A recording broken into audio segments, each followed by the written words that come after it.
Let's speak now to Professor David Albert Jones, who's director of the Anscombe Bioethics Centre. He's been following this case very closely and has studied similar cases in the past. Very pleased that he's able to join us now. Good morning, David. Good morning. Morning. So what do you make of the latest developments in this case? Because the UK government was getting involved even yesterday, asking an out-of-hours judge to review this. Isn't that right? Yeah, so we're in completely uncharted territory. It is, from a legal point of view, this is extraordinary. The Court of Appeal said that the family could appeal to the European Court of Human Rights, but they didn't go to the European Court of Human Rights. They went to the UN, to the United Nations, to a committee on the rights of disabled people. And the UN wrote to the government and said, don't withdraw the treatment until we've had a look at it. And I think the government didn't know what to do. And now they've sent it to a judge who's going to look at it this morning. But we've never been in this sort of legal territory before. So I think, credit to them, they're fighting in ways that no one else has. I'm not sure that ultimately it will change the outcome of this, but these are extraordinary times. Yeah, and you talk about this being uncharted territory. Obviously, there have been debates about life support being switched off in other cases before, but this has really gone in quite a unique direction, hasn't it? Yeah, I'm going to say all the way to the UN. The fact that there have been such cases, there was a law just passed earlier this year, the Health and Care Act, and that has in it the requirement for the Health Secretary to have a review about these kind of cases, to have a review about disputes between parents and doctors for critically ill children, because I think there is a problem. It isn't the first time, and if you have a breakdown of trust, it's difficult for the parents to know what to do. And I think that these kind of cases definitely need looking at again, whatever happens in relation to Archie Battersbee. And it's just a kind of impossible situation, isn't it? Obviously, as Archie's mum, Holly, just is desperate for more time, and she says she wants a realistic time for her child to recover. I mean, do you think that's a fair argument? Well, it is.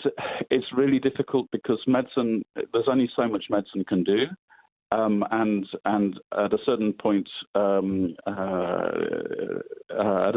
we will all die, and some people will die as children. And those who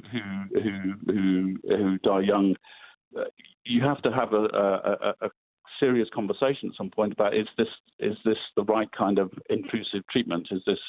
Are we doing the right thing by continuing to treat? So it isn't always the case that you can continue to treat if you think there's no chance of recovery. But it's really important that you keep the parents on board from right at the beginning, and I think that the mistakes happened early on in this case, and I think it's very difficult to go anywhere positive from where we are now. And ultimately, I mean, anyone who's experienced being in intensive care as a relative, you're constantly relying on the judgment of medical professionals, aren't you? It must be. It's quite difficult, I think, to stand up and say, "Oh, I want to challenge that," and repeatedly over and over again.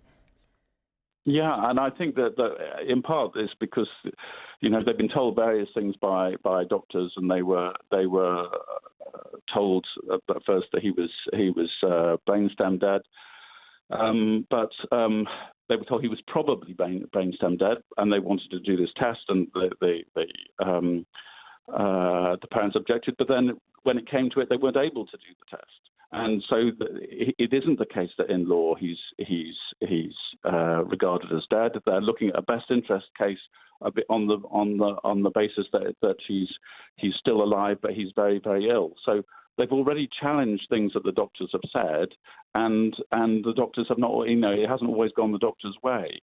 So I think that it isn't always wrong to challenge doctors. And now the government is involved, the UN is involved, as you were explaining just now. Does that give Archie's family cause for optimism? I'm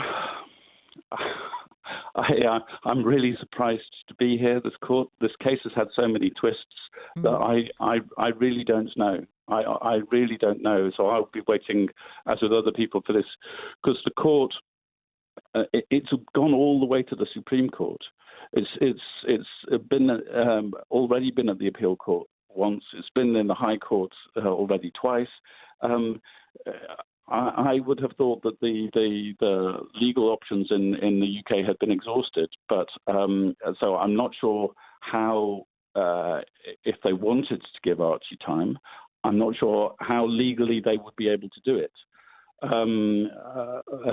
But a request has come from the UN, and the request is now with the Court of Appeal, and so they'll have to decide. But if they do decide to continue with the previous judgment, then it'll the treatment will be withdrawn this afternoon. So it is potentially it's at the end of the road.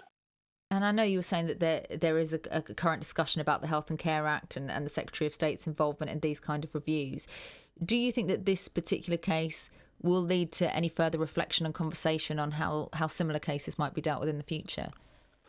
Well, I think absolutely it pulls the spotlight back to the fact that there have been repeated problems with these kind of cases, and that what was allowed for in the Care Act really needs to happen. There needs to be a review, and they need to consult very widely, particularly with people who've had experience with parents, as well as with doctors and nurses and other experts, so that they can actually find a way to approach these issues which is better than the way they have at the moment.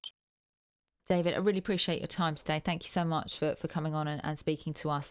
That's Professor David Albert-Jones, Director of the Anscombe Bioethics Centre, and he's been following this case very closely.